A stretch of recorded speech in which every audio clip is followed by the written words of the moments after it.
Hello students, अब हम देख लेते कुछ एग्जांपल्स देख लेते E2 मैकेनिज्म के। ठीक है, तो पहला एग्जांपल मैंने लिखा डिहाइड्रो हैलोजनेशन।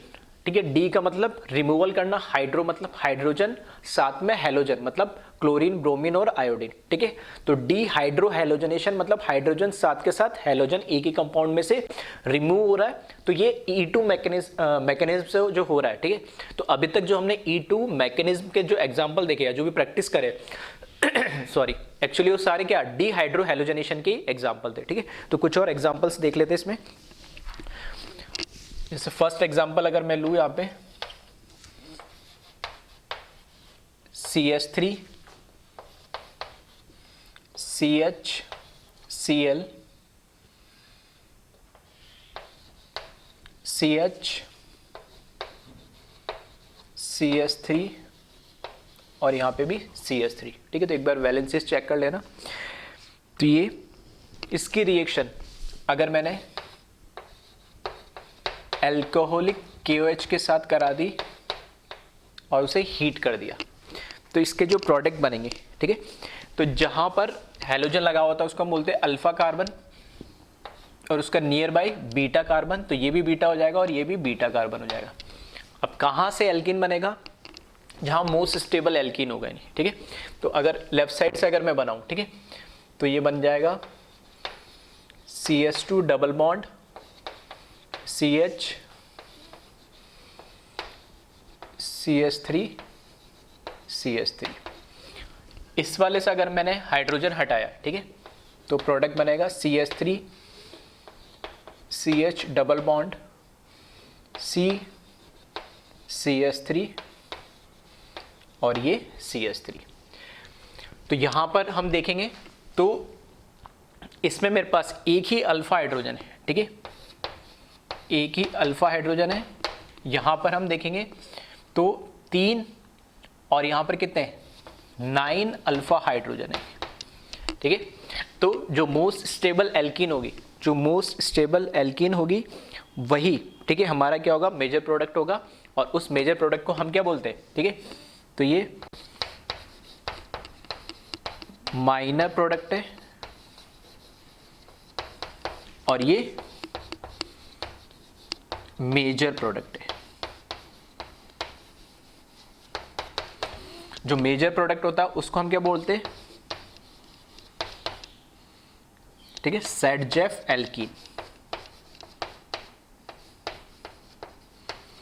और जो माइनर होता है उसको हम बोलते हैं हॉफमैन एल्कीन।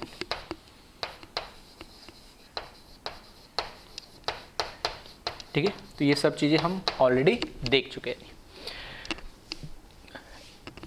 नेक्स्ट एग्जांपल देखिए, इसमें अगर इस तरीके का हमें कोई कंपाउंड दे रखा है,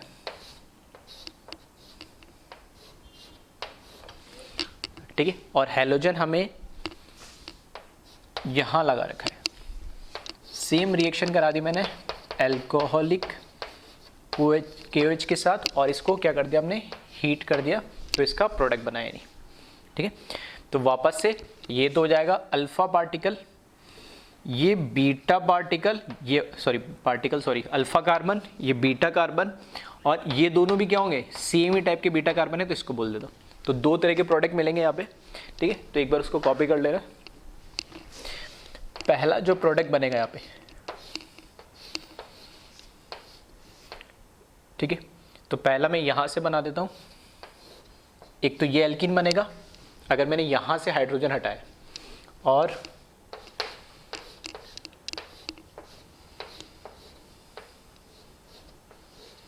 एक ये एल्कीन बनेगा अगर मैंने यहां से हाइड्रोजन हटाया। तो दोनों में से देखें तो इसके अंदर कितने होंगे, 3, 6, 8 और 10 अल्फा हाइड्रोजन होंगे। तो ये क्या हो जाएगा, सेडजेफ मेजर प्रोडक्ट होगा ये। और यहां पर काउंट करेंगे हम, ठीक है, तो यहां से 3 और एक 4, ठीक है, तो 4 अल्फा हाइड्रोजन, तो ये क्या हो जाएगा, माइनर प्रोडक्ट हो जाएगा इस तरीके से। अब देखिए एक इंपॉर्टेंट रिएक्शन है, उसको देखिए, इसको कॉपी कर लेना। नेक्स्ट जो इसमें एग्जांपल है,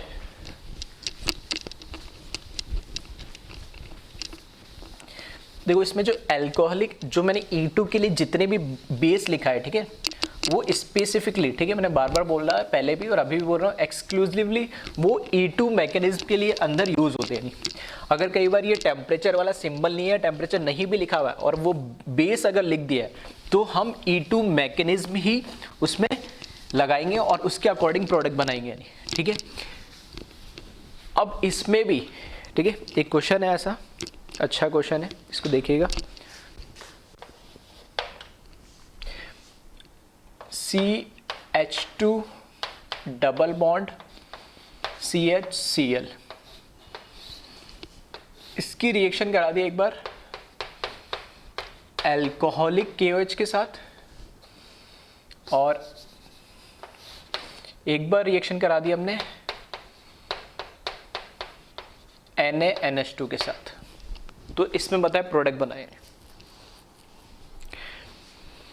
तो ध्यान दीजिएगा यहां पर, ठीक है, क्लोरीन के ऊपर क्या होते हैं, लोन पेयर होंगे, 3 लोन पेयर। तो डबल सिंगल लोन पेयर मतलब कॉन्जुगेशन होगा, कॉन्जुगेशन होगा यहाँ पे। तो इधर क्या आ जाएगा, इधर डबल बॉन्ड कैरेक्टर आ जाएगा, डबल बॉन्ड कैरेक्टर आ जाएगा। इस वजह से ये बॉन्ड क्या हो जाएगा, थोड़ा स्ट्रांग हो जाएगा। तो जब एल्कोहलिक KOH के साथ कराओगे रिएक्शन, तो यहाँ से, ठीक है, यहाँ से पहले क्लोरीन को निकालना होगा और फिर sp2 कार्बन से, क्योंकि इस केस में अब ये क्या होगा, ये मेरा अल्फा कार्बन होगा और ये क्या होगा, बीटा कार्बन होगा। तो पहले तो यहाँ से डबल बॉन्ड कैरेक्टर जो है वहाँ से क्लोरीन निकालो, ये बॉन्ड ऑलरेडी स्ट्रांग है। फिर जो बीटा कार्बन है वहाँ से जो हाइड्रोजन निकाल रहे, ठीक है, वो भी कौन से कार्बन से, sp2 कार्बन से, ठीक है। तो बॉन्ड लेंथ वैसे ही कम होगी तो बॉन्ड और स्ट्रांग हो गया। तो एल्कोहलिक KOH के साथ ये कोई प्रोडक्ट ही नहीं देता, कोई रिएक्शन नहीं होती है इसकी, ठीक है। लेकिन जब NaNH2 के साथ कराते हैं, ठीक है, NaNH2 के साथ कराते तो यहाँ पे Na प्लस है और NH2 क्या है, माइनस है। तो NH2 माइनस से जब रिएक्शन कराते तो हमें प्रोडक्ट मिल जाता है और ये जो प्रोडक्ट बनता है, ठीक है, यहां से, ठीक है ना, वैलेंसी चेक करना, ठीक है। तो यहां से जो प्रोडक्ट मिलेगा मुझे मिलेगा, इस तरीके से लिख देता हूं, HC triple bond CH, alkyne बन जा रहा है। मतलब क्या कर रहा है, इस जिसमें डबल बॉन्ड कैरेक्टर है उस क्लोरीन को तो इस बेस ने निकाला ही निकाला, ठीक है, ठीक है, साथ के साथ, ठीक है, मतलब ये रिमूव तो होगा ही होगा। क्यों, क्योंकि ये जो स्ट्रॉन्ग बेस है, यहाँ से जो हाइड्रोजन है वो sp2 कार्बन से जो हाइड्रोजन अटैच है उसको भी इतना स्ट्रॉन्ग बेस है कि उस हाइड्रोजन को भी निकाल लेता है जो कार्बन के साथ स्ट्रांगली बॉन्डेड है। यानी तो ये ऐसा हम बोल सकते हैं कि जो NaNH2 बहुत ज़्यादा स्ट्रॉन्ग बेस है। तो ये एक मेथड भी है क्या, हमें एल्काइन बनाने का, ठीक है, ये मेथड ऑफ प्रिपरेशन भी हो गया हमें एल्काइन बनाने का। NaNH2 की रिएक्शन जब इस तरीके से कराओगे आप, डबल बॉन्डेड कार्बन के साथ हैलोजन लगा हुआ है, ठीक है, अनसैचुरेटेड हैलोजन डेरिवेटिव है, तो उस केस में आपको यहाँ से एल्काइन मिल जाएगा। लेकिन इस केस में alcoholic KOH as compare to NaNH2 इतना स्ट्रॉन्ग बेस नहीं होता, तो ये रिएक्शन नहीं करवा पाता, ठीक है। तो इस रिएक्शन को ध्यान रखिएगा।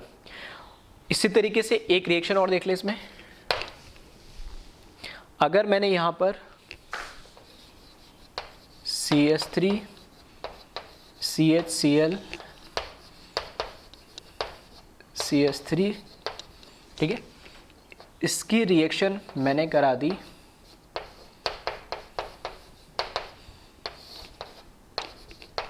ठीक है इसके साथ, और चाहो तो इसको ऐसे लिख लेना, और इसका मैंने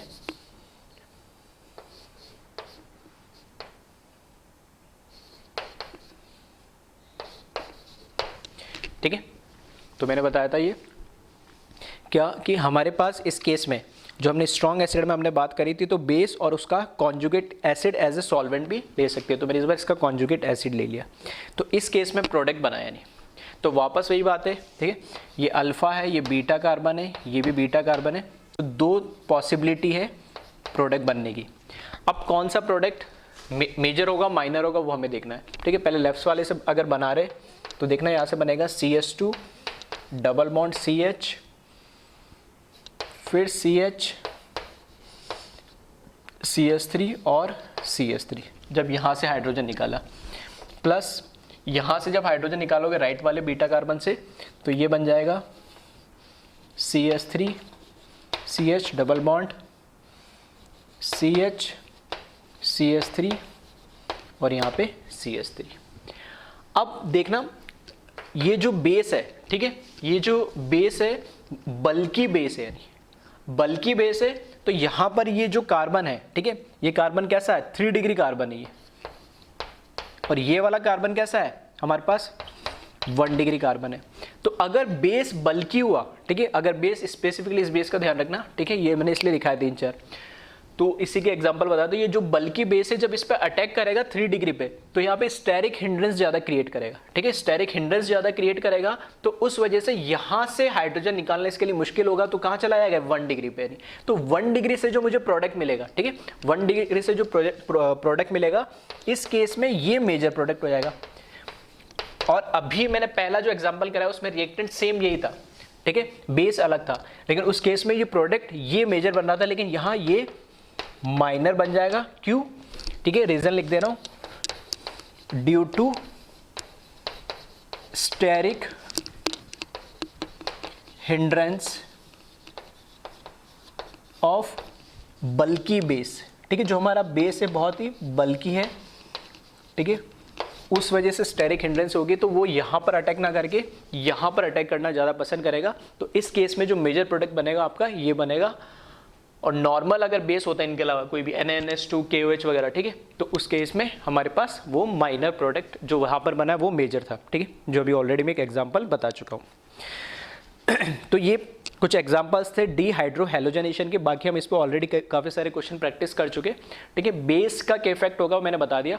जैसे इस केस में यहाँ पर ये रिएक्शन नहीं करवा पा रहा, लेकिन ये बहुत ज़्यादा स्ट्रॉन्ग होता है तो ये रिएक्शन करवा देता है। और यहाँ पर ये बल्कि बेस है तो इस वजह से ये, ठीक है, जैसे मैंने जब मैकेनिज्म बताया था तब भी मैंने बताया था कि जहाँ पे 3 डिग्री होगा तो वहाँ कोशिश ये रहती अगर यही, ठीक है, सेम रिएक्शन अगर मैं इनके साथ कराता तो ये मेजर ये बनता है। क्यों? क्योंकि ये थोड़ा छोटे साइज में बेस है, ठीक है, साइज इनका छोटा है बेस का, तो इजीली इस पर रीच कर पाते हो और इस पर अटैक कर पाते हैं, हाइड्रोजन यहाँ से एब्स्ट्रैक्ट कर लेते हैं। लेकिन ये खुद बल्कि इतना बेस है कि पहुँचना इसके लिए थोड़ा मुश्किल होता है। इस वजह से यहाँ पर ये रिएक्शन जो होती है उसमें मेजर प्रोडक्ट, ठीक है, ऐसा बोल सकता हूँ कि हॉफमैन वाला प्रोडक्ट यहाँ पे मेजर मिल रहा है और सेटजेफ वाला यहाँ पे क्या मिल रहा है, माइनर मिल रहा है, ठीक है।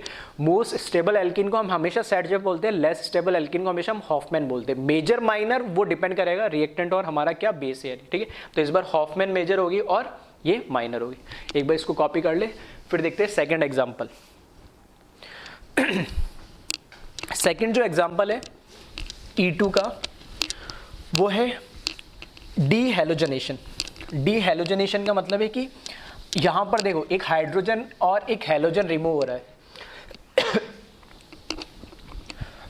अगर एक हैलोजन और दूसरा भी हैलोजन रिमूव हो, ठीक है, एक साथ, तो हम उसको बोलते हैं डीहैलोजनेशन, ठीक है। डी का मतलब यहां पर क्या है, रिमूवल। तो यहां पर दोनों केस में मतलब एक कार्बन पे अल्फा और बीटा जो दोनों कार्बन होंगे दोनों पे हैलोजन लगे होंगे 2 और दोनों हैलोजन एक साथ रिमूव होंगे। मैकेनिज्म वही रहता है E2, ठीक है। तो देख लेंगे हम कैसे रहता है। तो नेक्स्ट एग्जांपल जो है उसकी हेडिंग डाल ले आप, डीहैलोजनेशन।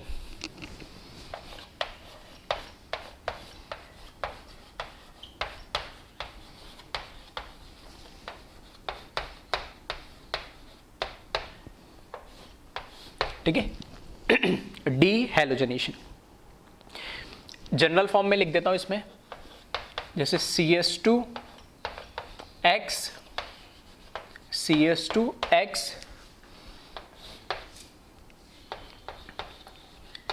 NaI in presence of acetone solvent, ठीक है। ये हमारा क्या है, ये तो हमारा Na+I- बेस हो जाएगा और ये क्या है, एसीटोन सॉल्वेंट है। इसके जब आप रिएक्शन कराओगे तो हमें क्या मिल जाएगा, ये एल्कीन मिल जाएगा, ठीक है। अब यहाँ पर, ठीक है, और चाहो तो बाकी प्रोडक्ट भी लिख सकते हो इसमें, साथ में एक IX बन जाएगा और एक NaX बन जाएगा। कैसे बनेंगे वो देखेंगे। और ध्यान रखना X जो इसमें स्पेसिफिक है वो कौन, क्लोरीन, ब्रोमीन और आयोडीन ही होना चाहिए। फ्लोरीन बहुत ही पुअर लिविंग ग्रुप होता है तो वो रिएक्शन नहीं देगा। ठीक है। तो ये डी हेलोजनेशन है, इसको मैं बोल देता हूं अल्फा कार्बन, ठीक है। ये अल्फा कार्बन हो गया, ये बीटा कार्बन हो गया, कैसे भी बोल लो, या इसको अल्फा बोल लो या बीटा। हम अभी तक हमने क्या देखा था, E2 के अंदर एक हेलोजन होता, उसके पास में हम दूसरा हाइड्रोजन निकालते थे। अब इस बार क्या, दोनों हेलोजन निकल रहे हैं, ठीक है। तो इसका मैकेनिज्म कैसे है उसको देख लेते हैं पहले हम, ठीक है। तो इसी की पहले मैं मैकेनिज्म की बात करता हूं। इसका देखें मैकेनिज्म, ठीक है। और कुछ लोगों को ये रिएजेंट देख के भी कुछ याद आ रहा होगा, ठीक है। तो ये रिएजेंट देख के याद आ रहा होगा, NaI in presence of acetone के साथ जब रिएक्शन कराते हैं, ठीक है। तो एक रिएक्शन होती है जिसे हमने किसके अंदर पढ़ा था, SN2 के एग्जाम्पल में पढ़ा था, ठीक है। एल्काइल आयोडाइड बनाने का मैंने बताया था मेथड, ठीक है। क्लोराइड, एल्काइल क्लोराइड और एल्काइल ब्रोमाइड से एल्काइल आयोडाइड कैसे बनाया जाता है, ठीक है। तो वो एक तरीके से प्रिपरेशन ऑफ SN2 का एग्जाम्पल था, प्रिपरेशन ऑफ एल्काइल आयोडाइड था, और वो एक नेम रिएक्शन थी और उसका नाम था फिनकिल्स्टन रिएक्शन, ठीक है। तो उससे ये कैसे डिफरेंस है वही मैं बता रहा हूँ। तो पहले तो देख लिया आप इसका मैकेनिज्म में क्या है, जो हमारे पास NaIA ये ब्रेक होता है Na प्लस और I माइनस में, ठीक है। Na प्लस और I माइनस में, I माइनस यहाँ पर क्या है, बेस है। तो I माइनस जो है वो CS2 एग्जाम्पल के लिए मैंने यहाँ पर, ठीक है, चलो X से लिख देता हूँ अभी, CS2 ये X। तो यहाँ पे ये I माइनस बेस के साथ हमने जब इसकी रिएक्शन कराई, तो यहाँ पर बेस जैसे वहाँ पे पहले हाइड्रोजन पर अटैक करता है, तो यहाँ पे बेस इस हेलोजन पर अटैक करेगा। हेलोजन और कार्बन के बीच में जो बॉन्ड है वो डबल बॉन्ड में कन्वर्ट होता है, और जो, ठीक है, इसको मैंने अल्फा मान लिया, इसको मैंने बीटा मान लिया, और कार्बन और दूसरा जो हेलोजन है जो अल्फा कार्बन पे, वो बॉन्ड यहाँ से इस तरीके से रिमूव हो जाता है। देखना सेम ऐसा मैकेनिज्म ही तो ये E2 मैकेनिज्म ही तो है, बस फर्क इतना है कि इस बार इधर हेलोजन ही होता है, बस इधर हेलोजन की जगह, मतलब हाइड्रोजन की जगह दूसरा क्या है, दूसरा भी हेलोजन है।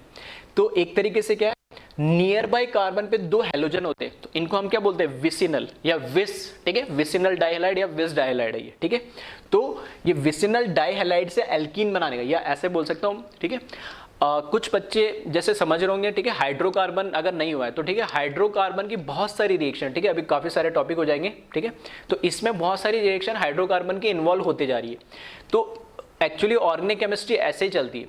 अगर मैं पढ़ रहा हूँ यहाँ पे एल्काइल हैलाइड, तो एल्काइल हैलाइड की मैं अगर बात प्रॉपर्टीज की पढ़ रहा हूँ, मैं केमिकल प्रॉपर्टीज एल्काइल हैलाइड की पढ़ रहा हूँ, तो हो सकता है किसी का वो मेथड ऑफ प्रिपरेशन होगा, हो सकता है मैं वो एल्कीन का जो मेथड ऑफ प्रिपरेशन है वो यहाँ पर इसकी प्रॉपर्टी हो जाएगी।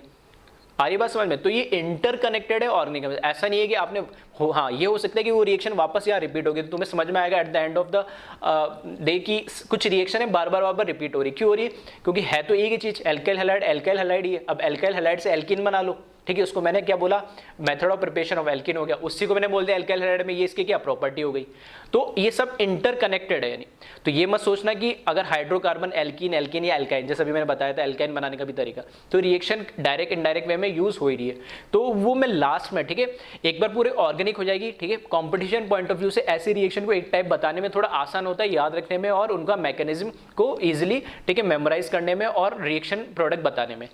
एक में लिख दोगी ये रिएक्शन, 4 मैंने लिख दी मैंने, method of preparation of alkyl halide बताओ, 5 अलग अलग मेथड लेके, 5 अलग अलग मैकेनिज्म लेके, तो उनको थोड़ा याद करना थोड़ा सा मुश्किल होता है, नहीं ठीक, कंफ्यूजन ज़्यादा होता है, नहीं याद है तब तो कर दो, और मैकेनिज्म के अकॉर्डिंग एक 1 बाय 1 देखेंगे तो एक साथ हम उसको मेमोराइज कर लेंगे। तो एक बार पहले पूरी ऑर्गेनिक केमिस्ट्री को पढ़ ले, फिर एनसीईआरटी के अकॉर्डिंग जो भी तुम्हारे चैप्टर वाइज है, फिर मैं उसको वापस से तुम्हारे लिए एक क्या डिस्टिंग्विश कर दूंगा कि इस चैप्टर में ये चीज़ तुम्हें, ठीक है, बोर्ड लेवल के हिसाब से ये पढ़ना है, कंपटीशन के हिसाब से ये चीज़ें हमने कहाँ कहाँ पढ़ ली किस तरीके से, ठीक है। तो वो बिल्कुल एक सिंपल तरीके से मैं इनको वापस से अलग अलग करके बता दूंगा। लेकिन अभी जिस तरीके से हम पढ़ रहे हैं उसमें चीज़ों को, जैसे मैंने बोला SN1 पढ़ा तो SN1 में सारी रिएक्शन ले ली, SN2 में सारी रिएक्शन ले ली, वो किसी भी चैप्टर की हो, E1 में सारी ले ली, E2 में सारी ले ली, तो वहाँ से थोड़ी चीज़ों को, ठीक है, पढ़ना और समझना तुम्हारे लिए आसान होगा, कैटेगराइज करना। तो यहाँ पर देखिए और ठीक है, एक चीज़ मैं जो लिखना चाह रहा था यहाँ पे, इसको लिख लेना, इधर ही लिख देता हूँ। ये क्या है मेरे पास, विसिनल डाइहैलाइड है। तो विसिनल डाइहैलाइड से एल्कीन बनाने का ये मेथड भी हो गया, और ये एल्काइल हैलाइड की क्या हो गई, प्रॉपर्टी भी हो गई है, जिसके अंदर ठीक है जब NiA एसीटोन के प्रेजेंस में रिएक्शन कराते तो इस X हैलोजन पे अटैक करेगा और यहाँ से ये डबल बॉन्ड में कन्वर्ट होगा और यहाँ से हैलोजन रिमूव हो जाएगा। ठीक है, तो इससे जो प्रोडक्ट मिलेगा हमें CS2। ठीक है, ट्रांजिशन स्टेट नहीं बता रहा हूँ मैं मैकेनिज्म के अंदर। ठीक है, ट्रांजिशन स्टेट हमें पता ही है किस तरीके से उसमें कन्वर्ट होगी। ठीक है, डायरेक्ट मैं प्रोडक्ट बता रहा हूँ। तो यहाँ पे CS2 डबल बॉन्ड CS2 हो जाएगा, ये I माइनस और X। ठीक है, क्योंकि यहाँ पर जो बॉन्ड है वो किस पे ट्रांसफर हो रहा है, कार्बन पे, और ये इलेक्ट्रॉन रिच है I माइनस, तो ऑब्वियस सी बात है इलेक्ट्रॉन डेफिशिएंट होना चाहिए, तो X जो होगा वो प्लस के फॉर्म में होगा, तो I माइनस और X प्लस। ठीक है, और ये जो X है ये अपना बॉन्ड पेयर लेके जा रहा है, तो इस पे चार्ज कैसा होगा, नेगेटिव। ये नेगेटिव और Na प्लस शुरू में निकला था, वो Na प्लस और X माइनस। ठीक है, इस तरीके से ये प्रोडक्ट इसमें बन जाता है। तो ये विसिनल डाइहैलाइड से एल्कीन बनाते हैं। ठीक है, तो ये जो मैकेनिज्म है ये भी कौन सा मैकेनिज्म है ये, ठीक है, ये भी E2 मैकेनिज्म है।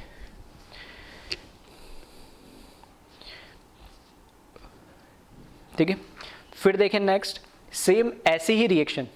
ठीक है, सेम ऐसी रिएक्शन, इसको कॉपी कर ले एक बार, इसको लिख लेना, फर्स्ट रिएक्शन है ये। NiA और एसीटोन के प्रेजेंस पे हमने क्या करा, विसिनल डाइहैलाइड को एल्कीन में कन्वर्ट कर दिया। बस अब सेकंड जो मैं रिएक्शन लिख रहा हूँ, ठीक है, अगर इसको कॉपी कर लिया तो इसको मैं अब लिख दे रहा हूँ सेकंड मैंने क्या करा, रिएजेंट चेंज कर दिया यहाँ पे। ठीक है, रिएजेंट चेंज करा मैंने, और यहाँ पर मैंने क्या लिख दिया, जिंक डस्ट। ठीक है, जिंक डस्ट से जब रिएक्शन कराओगे तो जिंक डस्ट से रिएक्शन कराने पे यहाँ पे वापस एल्कीन बनेगा और ये ZnX2 बन जाएगा। ठीक है, ZnX2 बन जाएगा, बस इतना सा चेंज है। ठीक है, इसका मैकेनिज्म कैसे होता है वो देखना, और ये भी मैकेनिज्म कैसा होगा, E2 ही मैकेनिज्म होता है इसका भी।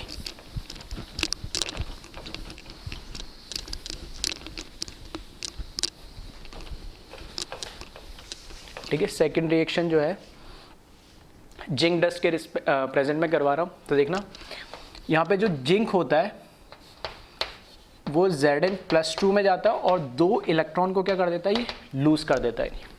ठीक है, अब यहाँ पर क्या है कि जो हमारे पास ठीक है, चलो इसमें ले लेते हैं, जो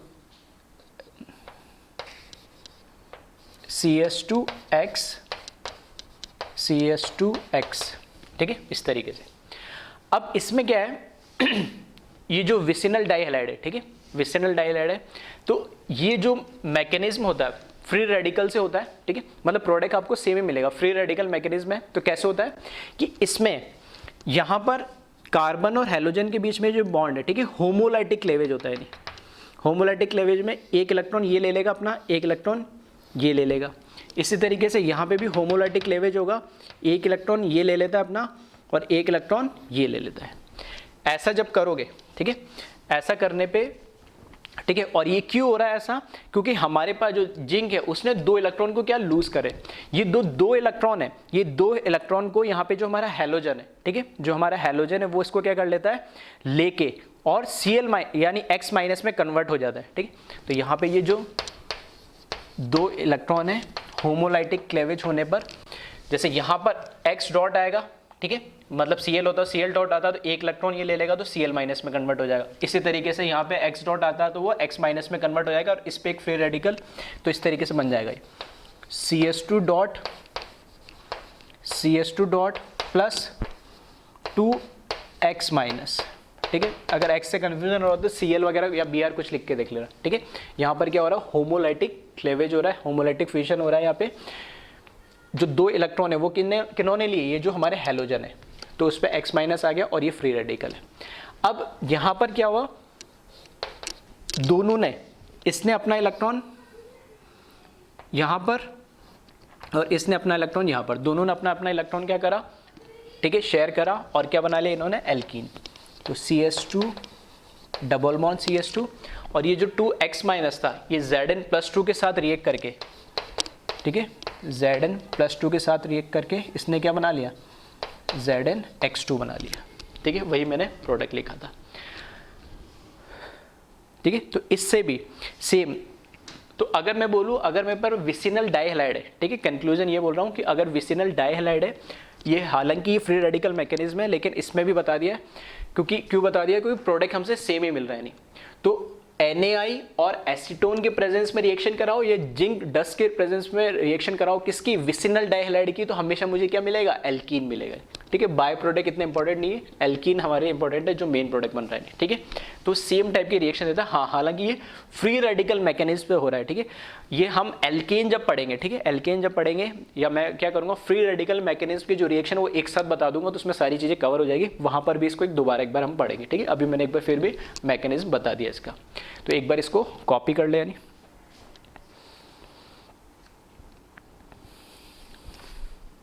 ठीक है, जो दोनों रिएक्शन अभी तक हमने पढ़ी, ठीक है, विसिनल डाइहैलाइड के लिए पढ़ी है। अब जैम डाइहैलाइड हो जाए, जैम डाइहैलाइड का मतलब, जैमिनल का मतलब क्या होता है, एक ही कार्बन पे 2 हैलोजन आ जाए। ठीक है, और वापस से अगर मैं क्या करूं, जिंक डस्ट से ही रिएक्शन करा दूं, तो उससे भी हमें एल्कीन ही मिलेगी। ठीक है, कैसे मिलेगी उसको देख लेते हैं। एक बार इसको कॉपी कर लिया। ठीक है, तो नेक्स्ट थर्ड रिएक्शन देखें। देखो मैंने एग्जाम्पल ऑफ E2 लिखा है, उसमें NaI वाली जो रिएक्शन, फिर से बोल रहा हूँ, ठीक है, कंफ्यूज मत होना, NaI वाली जो रिएक्शन है एसीटोन के प्रेजेंस में, वो तो E2 है, ये फ्री रेडिकल मैकेनिज्म से हो रही है, ये E2 नहीं है। लेकिन मैं यहाँ क्यों बता दे रहा हूँ, क्योंकि प्रोडक्ट सेम मिल रहा है और इस चैप्टर में पूछा जाता है। ठीक है, क्योंकि अभी हमने क्या है, एल्केन नहीं पढ़ा है। ठीक है, एल्केन नहीं पढ़ा है, तो पढ़ा होता तो फिर दिक्कत ही नहीं थी, लेकिन यहाँ पे सेम प्रोडक्ट मिलता है, तो वो कई बार क्या दे देगा, NaI एसीटोन दे देगा तो भी प्रोडक्ट सेम मिलेगा, और जिंक डस्ट दे देगा तो भी प्रोडक्ट सेम मिलेगा। ठीक है, तो इसलिए मैं यहाँ पे बता रहा हूँ। थर्ड जो रिएक्शन है, CS2Cl, ठीक है, इसकी रिएक्शन भी अगर आप जिंक डस्ट के साथ करा दोगे, ठीक है, और एक ही कार्बन पे 2 हैलोजन, इसको क्या बोलते हैं, जैमिनल या जैम डाइहैलाइड। तो यहाँ पे डाइहैलाइड या डाइक्लोराइड बोल दूंगा, इस बार क्लोरीन लगा दिया, एक्स नहीं लगा के। जो प्रोडक्ट इसमें मिलेगा, ठीक है, जो प्रोडक्ट इसमें मिलेगा वो फिर से मुझे सेम एल्कीन ही मिल रहा है। ठीक है, प्लस ZnCl2। ठीक है, इसका मैकेनिज्म देखें किस तरीके से ये रिएक्शन हो रही है।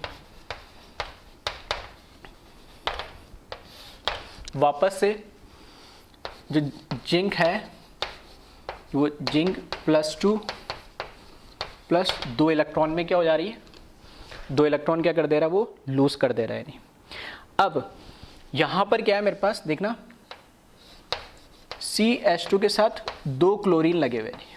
ठीक है, जैम डाइहैलाइड है, तो यहां पर वापस से फ्री रेडिकल मैकेनिज्म है, लेकिन ये फ्री रेडिकल मैकेनिज्म के अंदर दोनों हैलोजन के साथ एक साथ यहाँ पे, ठीक है, होमोलाइटिक क्लीवेज नहीं होता है, एक ही हैलोजन एक बार में ब्रेक होता है। नहीं, और इसके साथ में जो इलेक्ट्रॉन इसने यहाँ से निकाला है, तो क्लोरीन क्या करेगा, उस इलेक्ट्रॉन को ले जाएगा और इस पे क्या आ जाएगा, फ्री रेडिकल आ जाएगा। नहीं, ठीक है, तो यहाँ से जो प्रोडक्ट मिलेगा मुझे, तो इस तरीके से मिलेगा मुझे CH2.Cl और यहाँ पर प्लस Cl माइनस।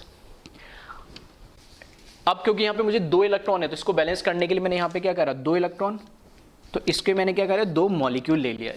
2 मॉलिक्यूल लिए तो इसके भी कितने मिलेंगे, मुझे 2 मॉलिक्यूल मिल जाएंगे और यहाँ पे 2 क्लोराइड बन जाएंगे। आ रही बात समझ में, क्या करा मैंने, दोनों हैलोजन, दोनों क्लोरीन ब्रेक नहीं होते इसमें, एक बार में एक ही हैलोजन और कार्बन यानी क्लोरीन और कार्बन का बॉन्ड ब्रेक होता है होमोलाइटिक वे में और फ्री रेडिकल मिल जाता है। इस पे जो फ्री रेडिकल आया उसके पास बैलेंस इलेक्ट्रॉन अपने पूरे 7 कंप्लीट हुए खुद के, एक इलेक्ट्रॉन ये यहाँ से लेता है। ठीक है, तो Cl माइनस आ जाता है। बैलेंस करने के लिए मैंने यहाँ 2 इलेक्ट्रॉन थे तो यहाँ भी 2 लगा दिए, इस मॉलिक्यूल के भी 2 लगा दिए, ये फ्री रेडिकल बना।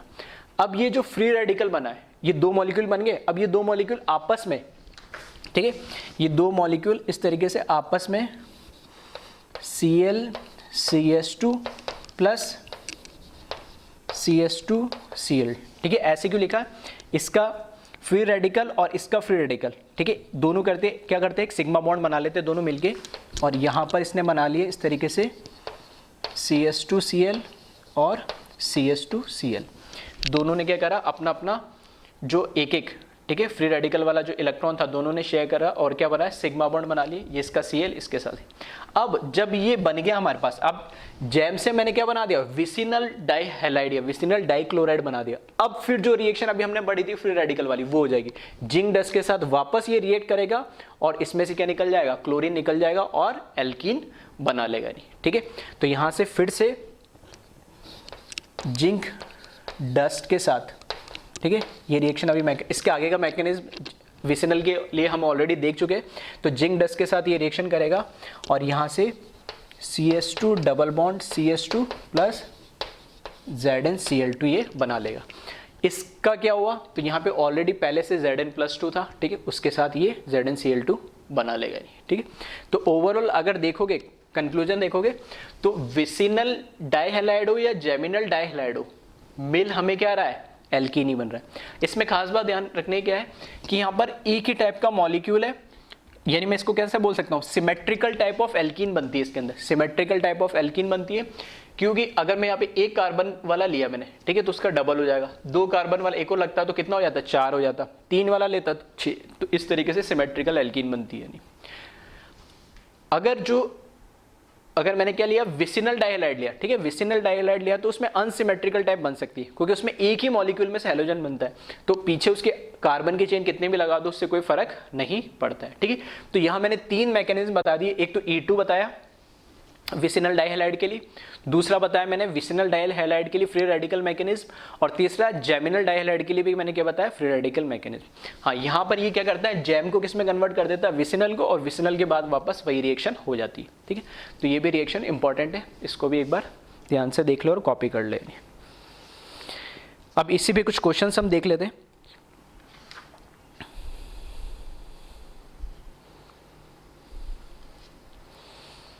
ठीक है, तो अब इस पे देख ले कुछ क्वेश्चंस।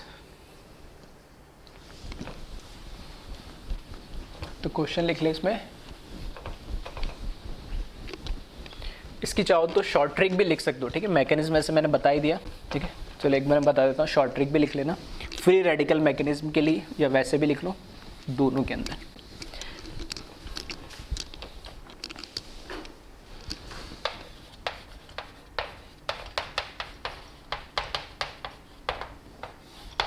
ठीक है, शॉर्ट ट्रिक में क्या हो रहा है कि हमारे पास जो विसिनल डाइहैलाइड है, ठीक है, विसिनल डाइहैलाइड में कुछ नहीं है,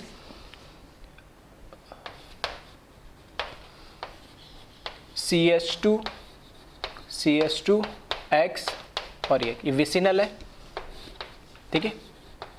जिंक डस्ट के साथ रिएक्शन करा दो और Ni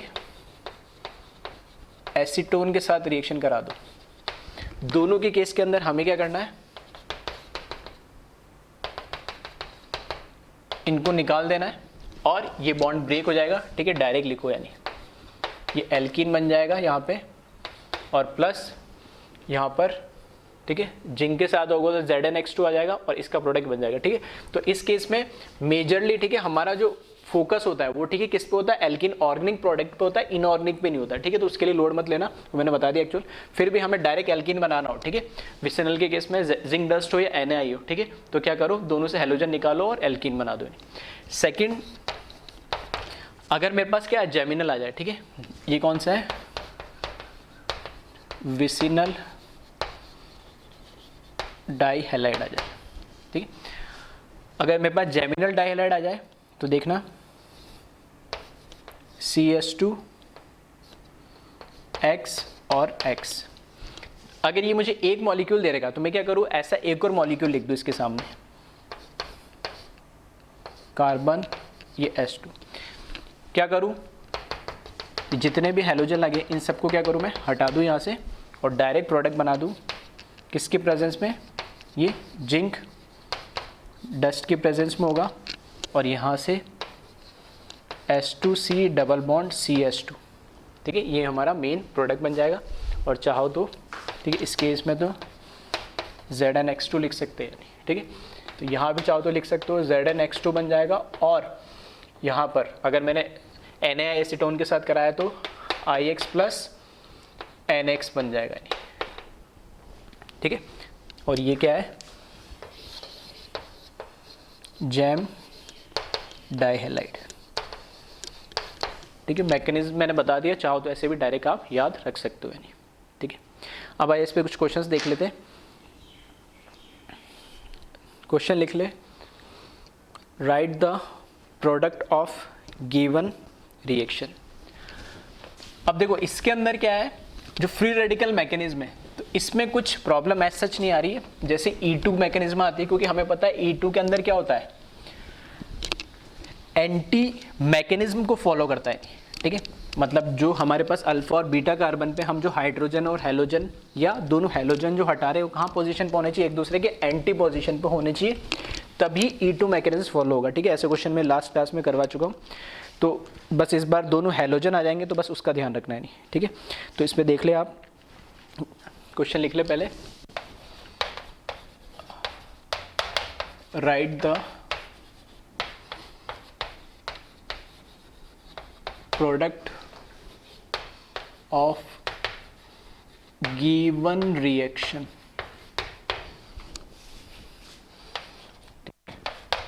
फर्स्ट रिएक्शन आपको दे दी यहाँ पे,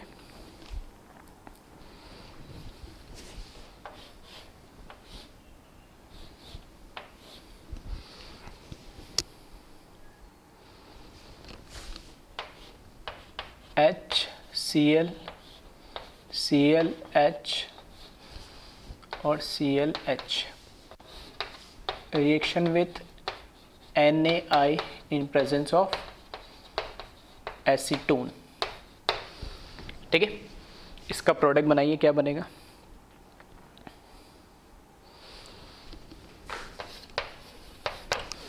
नेक्स्ट रिएक्शन देखें,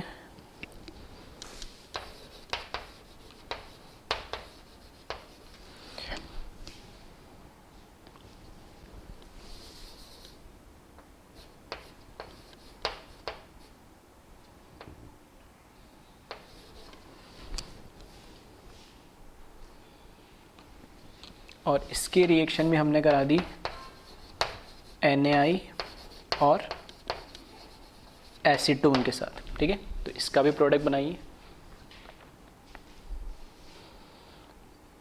देखिए फर्स्ट रिएक्शन जो देखेंगे, क्योंकि NaI और एसीटोन के प्रेजेंस में, ध्यान रखना मैकेनिज्म का, E2 मैकेनिज्म को ये फॉलो करता है। E2 मैकेनिज्म की कंडीशन क्या है कि एंटी पोजीशन पे होना चाहिए। अब यहाँ पे देखना, डी हेलोजनेशन करवाना है, तो इसके रेस्पेक्ट में अगर मैं देखूँ, ठीक है, इसके रेस्पेक्ट में देखूँ तो ये क्या है, सिस पोजीशन पे है, तो ये वाला नहीं निकलेगा। हाँ, इसके रेस्पेक्ट में इस, क्योंकि ये क्या है, इसके रेस्पेक्ट मतलब ये क्या, अल्फा कार्बन हो गया, तो ये भी बीटा कार्बन है और ये भी कैसा है, बीटा कार्बन है। तो इस बीटा कार्बन पे ये दोनों सिस पोजीशन पे है, तो यहाँ से एलिमिनेशन पॉसिबल नहीं। लेकिन इस बीटा कार्बन पे ये कैसे एंटी पोजीशन पे, तो ये रिमूव हो जाएगा। तो यहां से जो प्रोडक्ट मिलेगा हमें, ठीक है, यहां से जो प्रोडक्ट मिलेगा ये HCl, ये तो एज इट इज रहेगा, यहां पर क्या आ जाएगा, डबल बॉन्ड आ जाएगा, ठीक है। तो ये हमें प्रोडक्ट मिल जाएगा, Cl तो निकल जाएगा, H दिखाने की जरूरत है ही नहीं इसमें। और डी हेलोजनेशन जो होती है, ठीक है, ध्यान रखना NaI और एसीटोन की प्रेजेंस में ही होती है। उसके अलावा अगर मुझे क्या डी हाइड्रो हेलोजनेशन करवाना होता तो मैं क्या लेता, कोई भी स्ट्रॉन्ग बेस ले लेता है, नहीं, ठीक है, जैसे एल्कोहलिक KOH ले लेता, NaNH2 ले लेता, या वो बल्कि बेस ले लेता, ठीक है, 3 डिग्री वाला, ठीक है। तो इस तरीके से दोनों में डिफरेंस रखना कि कहाँ डी हेलोजन, क्योंकि कुछ बच्चों के दिमाग में यहाँ से आ रहा होगा कि सर इसका मैं क्या कर दूँ, डी हाइड्रो हेलोजनेशन, ठीक है, कि इधर तो हाइड्रोजन है और एंटी पोजीशन पे भी, तो यहाँ डी हाइड्रो हेलोजनेशन नहीं होता है, वो किसके प्रेजेंस में होगा, स्ट्रॉन्ग बेस के बेस। अगर मैंने NaI और एसीटोन ले लिया तब क्या करा देगा ये, तब डी हेलो, दोनों में डिफरेंस है नहीं, ठीक है। इसलिए दोनों मैंने चीज एक साथ बताई थी कि एक तो होता है डी हाइड्रो हेलोजनेशन जो स्ट्रॉन्ग बेस के प्रेजेंस में होता है, और एक होता है ये डी हेलोजनेशन जो सोडियम आयोडाइड और एसीटोन के प्रेजेंस में होता है, ठीक है। इसमें बताया वापस सेम NaI और एसीटोन है। अब ये रिएक्शन मुझे करानी है NaI और एसीटोन के प्रेजेंस में। देखो ये वाला जो क्लोरीन है, इस पे जो लोन पेयर है वो डबल सिंगल लोन पेयर क्या है, कॉन्जुगेशन में है। तो यहाँ पे तो क्या है, डबल बॉन्ड कैरेक्टर आ गया, यानी तो बॉन्ड स्ट्रॉन्ग है, यानी एक तो। दूसरा, यहाँ से अगर मैं कराता इसको, ठीक है, NaI के प्रेजेंस में मैं कराता, तो यहाँ से ये क्लोरीन तो निकल जाता अल्फा पे, लेकिन बीटा पे देखते तो ये sp2 कार्बन है, ठीक है। तो यहाँ से ये इतना स्ट्रॉन्ग बेस नहीं होता है कि यहाँ से भी हाइड्रोजन को क्या कर दे, रिमूव कर ले, यानी।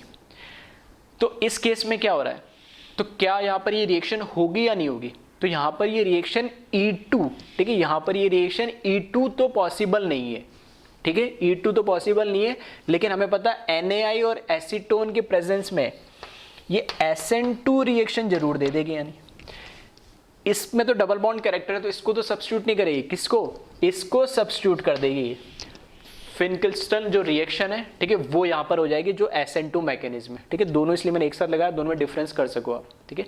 तो यहाँ पर क्या करेगा, NaI और एसीटोन के प्रेजेंस में विल्किंसन रिएक्शन होगी जिसका SN2 मैकेनिज्म होता है। अब दो पॉसिबिलिटी, ये क्लोरीन या ये क्लोरीन, तो ये तो डबल बॉन्ड कैरेक्टर है, नहीं ये हो जाएगा, यानी तो यहाँ पे जो हमारा प्रोडक्ट बनेगा, ठीक है, तो वहाँ पर ये I आ जाएगा और CH2 CH double bond CHCl, ये हमारा प्रोडक्ट बन जाएगा, ठीक है। तो यहाँ से थोड़ा हो सकता है तुम्हें कन्फ्यूजन होना स्टार्ट होगा कि कहाँ पर क्या हो रहा है, तो ये सब चीज़ें तभी थोड़ा सा क्लियर होगी, पीछे की चीज़ें आप याद करते हुए चलोगे और दोनों में क्या डिफरेंस है वो तुम्हें एक आइडिया होना चाहिए उसका स्पेसिफिक, ठीक है। इसको कॉपी कर ले। नेक्स्ट क्वेश्चन देखिए, इसमें थर्ड क्वेश्चन की अगर मैं बात करूँ, इसमें इस तरह का क्वेश्चन दे दिया है,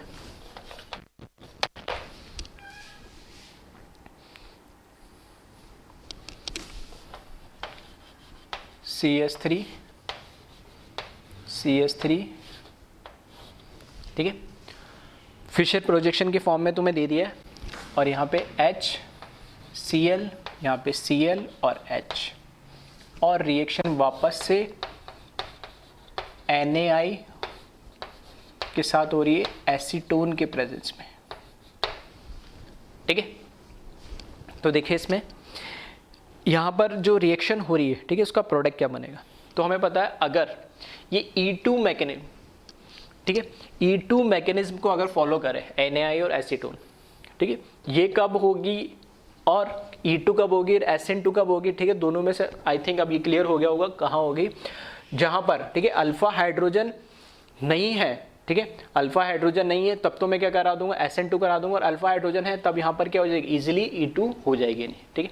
तो यहाँ देखें अल्फा हाइड्रोजन, या मैं बोल सकता हूँ दोनों अल्फा बीटा पे, दोनों पे क्या होने चाहिए, हैलोजन होने चाहिए। जैसे यहाँ पे क्लोरीन है तो ये तो हो गया अल्फा, और यहाँ पर भी क्लोरीन है तो ये क्या हो गया मेरा बीटा, ये इसको अल्फा मान लो, ये बीटा मान लो, ठीक है। तो डी हैलोजनेशन हो सकता है इस पर, बिल्कुल कोई दिक्कत नहीं है।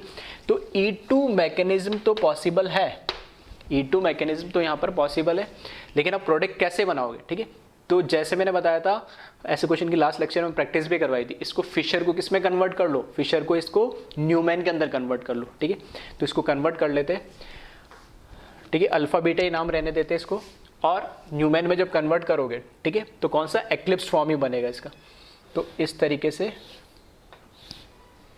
अब जो अल्फा कार्बन है, ठीक है, अल्फा कार्बन है, इसको मैंने फ्रंट कार्बन मान लिया, तो यहाँ पर मैंने इसका क्या बना दिया, CH3 बना दिया, ठीक है, यहाँ पर क्या बना दिया, H बना दिया, यहाँ पर क्या बना दिया, Cl बना दिया, और जो ये बीटा कार्बन है, ठीक है, बीटा कार्बन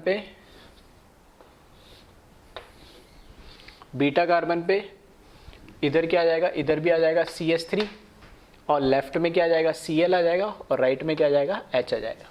तो ये मेरा हो गया अल्फा कार्बन और ये हो गया बीटा कार्बन, ठीक है। तो एक बार इसको देख लें,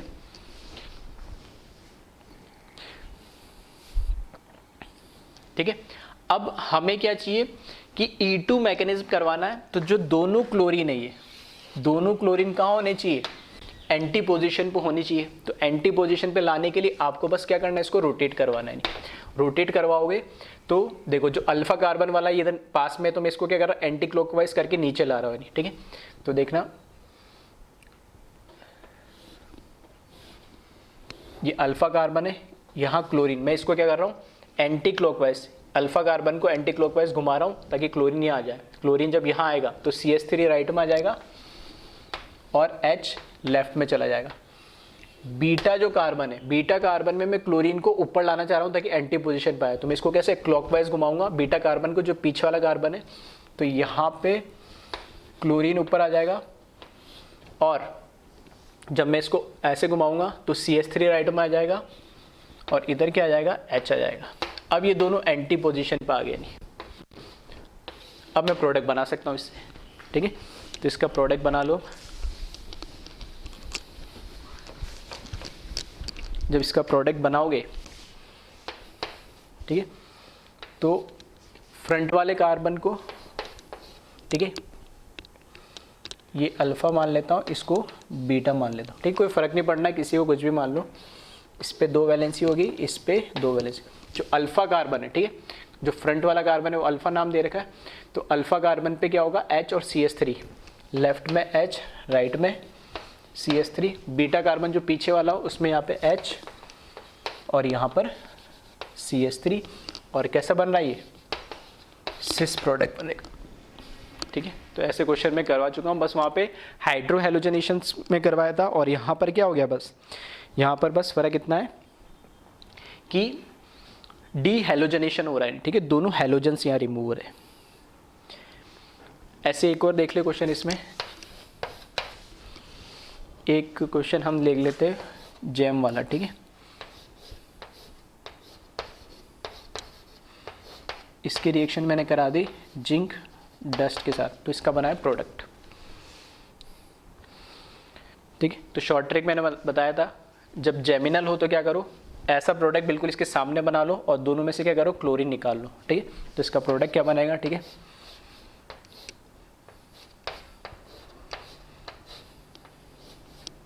ठीक है, ये इसका प्रोडक्ट बन जाएगा ये। और एक रिएक्शन और देख ले लास्ट,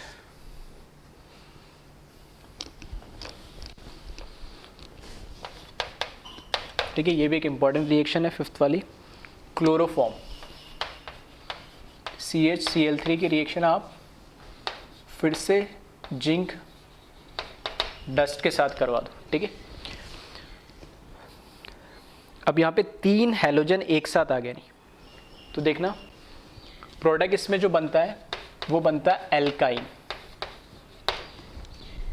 ठीक है।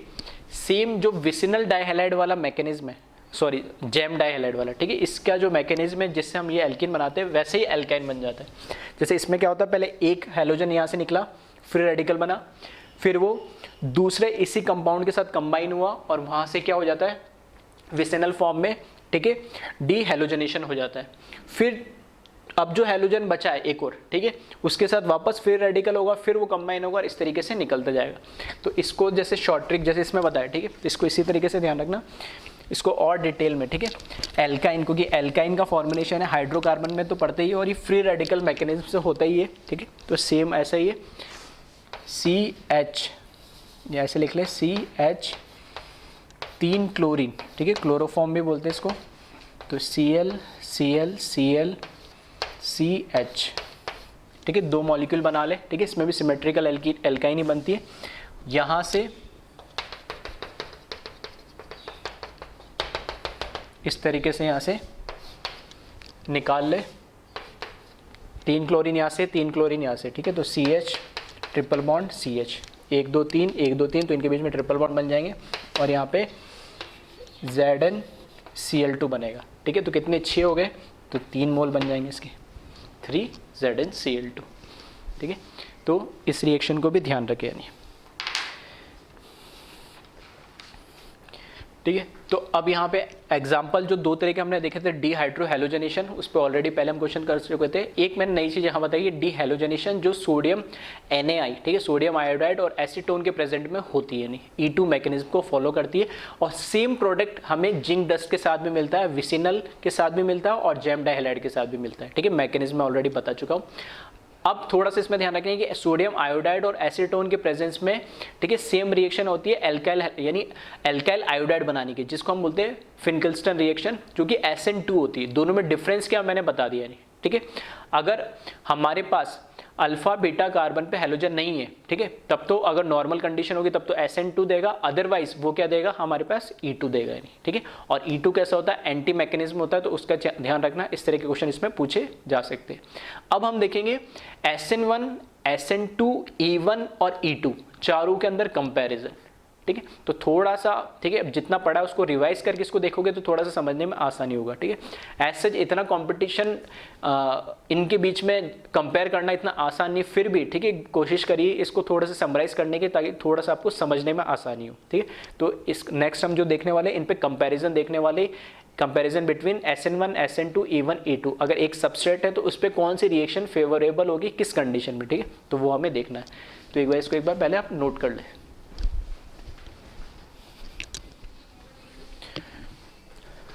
ठीक है, यहाँ पर अब हम करने वाले कंपैरिजन, ठीक है। तो थोड़ा सा मेरे पास स्पेस कम थी तो मैंने लिखा, चाहो तो हेडिंग लिख लेना इसमें, comparison between SN1, SN2, E1 and E2, ठीक है। Comparison between SN1, SN2, E1 and E2, ठीक है, हेडिंग डाल के फिर ये टेबल टाइप में बना लेना। इसमें मैंने क्या लिखा है, सबसे पहले इधर मैंने इस कॉलम में लिखा है सबस्ट्रेट मिथाइल हैलाइड, ठीक है। फिर यहाँ पे बेंजीन रिंग के साथ CH2X, ठीक है, एक ही सबस्ट्रेट लिया।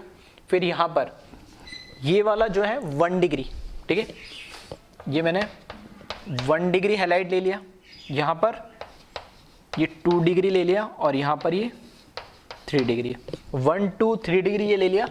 अकेला एल्काइल हैलाइड ये मैंने ले लिया, और यहाँ पर इसके साथ R या हटा के बेंजीन रिंग लगा दी, ठीक है। अब इनमें मुझे कंपेयर करना है कि क्या रेट कौन सी रिएक्शन को फेवर करेगा एक सबस्ट्रेट, कैसे डिफरेंस मैंने कहाँ से करा, पहले मैंने ले लिया वीक बेस या न्यूक्लियोफाइल, ठीक है, वो आपको पता है दोनों ऑलमोस्ट सेम ही होते। पहले कॉलम मैंने वीक लिया, जैसे H2O, ROH, PHOH, RCOH, ठीक है, सारे पोलर प्रोटिक टाइप सॉल्वेंट है ये, ठीक है, पोलर प्रोटिक टाइप सॉल्वेंट है, और ये कैसे होते हैं, वीक बेस या न्यूक्लियोफाइल हम इसको बोलते हैं, ठीक है। स्ट्रॉन्ग के अंदर मैंने किसको लिया है, जिन पे नेगेटिव चार्ज आता है, I-, CN-, Br-, Ag+, NO2-, ठीक है, यहाँ पे भी Ag+ और NO2-, ठीक है। तो जिन पे नेगेटिवली चार्ज है वो स्ट्रॉन्ग हो गए, ठीक है, मैं जनरल यही बोलता हूँ। और जो न्यूट्रल है वो कैसे हो गए, वीक हो गए। फिर थर्ड कॉलम मैंने बनाया वेरी स्ट्रॉन्ग, ठीक है, चाहो तो इसको वेरी वेरी स्ट्रॉन्ग में लिख सकते हो। और इसमें देखोगे तो कौन से बेस या न्यूक्लियोफाइल है, एल्कोहलिक KOH, NaNH2 यानी NH2-, ठीक है, 3 डिग्री के साथ ऑक्सीजन लगा के उस पर नेगेटिव चार्ज Na+ और Lda, लिथियम डाइआइसोप्रोपाइल एमाइड। ये चारों ध्यान से देखोगे तो E2 के अंदर, ठीक है, E2 मैकेनिज्म में मैंने बताया था कि ये 4 स्ट्रॉन्ग बेस, स्ट्रॉन्ग नहीं बोलूंगा, वेरी स्ट्रॉन्ग बेस है जो E2 को एग्जीक्यूट कराते हैं, ठीक है। तो इन चारों को मैंने अलग लिख दिया, बाकी वीक और स्ट्रॉन्ग, ठीक है, ये तो हम डिफरेंशिएट पहले कर ही रहे थे।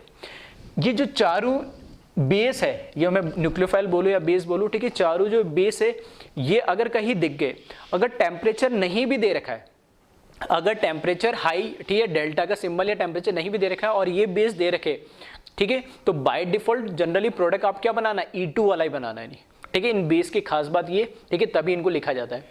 और उसके अलावा वीक और स्ट्रॉन्ग है तो फिर आपको वहां पे थोड़ा सा देखना पड़ेगा, ठीक है। कैसे देखेंगे, चलो 1 बाय 1 देखते हैं। पहले हम देखते हैं CH3X। मैं बोल रहा हूं जब मिथाइल हैलाइड या क्लोराइड कुछ भी, X यहां पर क्या होगा, ठीक है, ध्यान रखना, X स्पेसिफिक यहां क्लोरीन, ब्रोमीन और आयोडीन ही हो सकता है, फ्लोरीन नहीं होगा, ठीक है।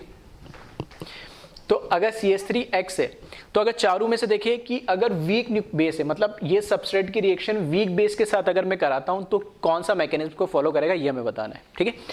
तो एक बार चाहे तो वीडियो पॉज करके तीनों के लिए आप सोच सकते हैं, फिर आगे सुन सकते हैं मैं क्या बोल रहा हूं, ठीक है। तो पहले सुनिएगा, E1 और E2 में क्या होता है, एलिमिनेशन होता है अल्फा बीटा, ठीक है।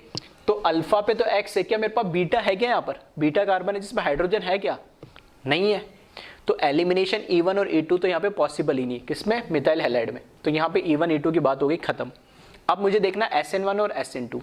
तो मैंने बोला कि जो SN1 होता है, ठीक है, SN1 में क्या बनता है, इंटरमीडिएट हमारा कार्बोकेटाइन बनता है, तो कार्बोकेटाइन की स्टेबिलिटी पे डिपेंड करेगा। तो यहाँ पर तो ये क्या है, सिर्फ CH3 इस पे कार्बोकेटाइन बनाएगा तो हाईली कैसा हो गई, अनस्टेबल हो गया।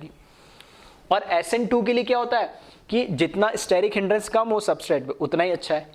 ठीक है। तो ये क्या करेगा, SN2 को फेवर करेगा, भले वीक हो या स्ट्रॉन्ग बेस हो या न्यूक्लियोफाइल हो। तो देखना यहां पर ये भी भले वीक हो, स्ट्रॉन्ग हो या वेरी स्ट्रॉन्ग हो, अगर तीनों किसी भी टाइप का अगर मैं न्यूक्लियोफाइल ले लूँ या बेस ले लूँ तो इस केस में SN2 को ही फॉलो करेगा। क्यों? क्योंकि E1 E2 एलिमिनेशन की तो बात खत्म होगी और SN1 में कार्बोकेटाइन जो यहाँ बनेगा वो हाईली अनस्टेबल होगा। तो वीक के केस में हम जैसे 2 डिग्री में बोलते थे ना कि वीक होगा तो देखना पड़ेगा, तो यहाँ पे तो कार्बोकेटाइन तो स्टेबल नहीं थे, 1 डिग्री या मिथाइल है तो तब तो SN2 को ही फॉलो करेगा। ठीक है, इसी तरीके से इसमें सोचे आप कि इसमें कौन सा मैकेनिज्म पॉसिबल है। फिर से कह रहा हूं, ये अल्फा हो गया, इसका अगला कार्बन बीटा जो कि बेंजीन रिंग है, तो वहां से भी हाइड्रोजन निकलना पॉसिबल नहीं है।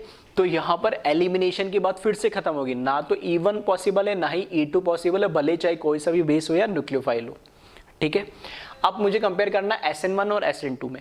अगर यहां पर हैलाइड जाता है और कार्बोकेटाइन बनता है तो बेंजीन रिंग से वो क्या कर देगा उसको, ठीक है, बेंजीन रिंग से उसको क्या करेगा, स्टेबलाइज करेगा। तो SN1 पॉसिबल है। ठीक है, और ऐसे क्वेश्चंस मैं करवा भी चुका हूं SN1 SN2 में कंपैरिजन वाले। ठीक, तो SN1 पॉसिबल है, क्यों? क्योंकि यहाँ पे कार्बोकेटाइन स्टेबल होगा।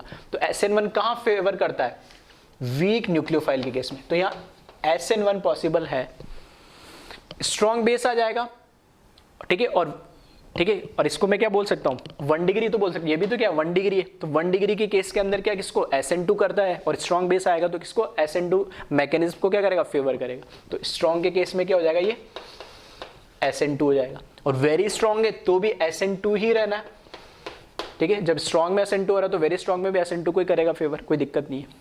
ठीक है, अब आ जाओ थर्ड से 1 डिग्री। अगर 1 डिग्री जिसमें हमारे पास क्या है, अल्फा कार्बन पे X और बीटा कार्बन पे हाइड्रोजन भी लगा है, तो अब मैं एलिमिनेशन की बात कर सकता हूं। ऊपर वाले दोनों केस में एलिमिनेशन की कोई बात ही नहीं हो रही थी, क्योंकि वहां पे मेरे पास कोई बीटा हाइड्रोजन था ही नहीं।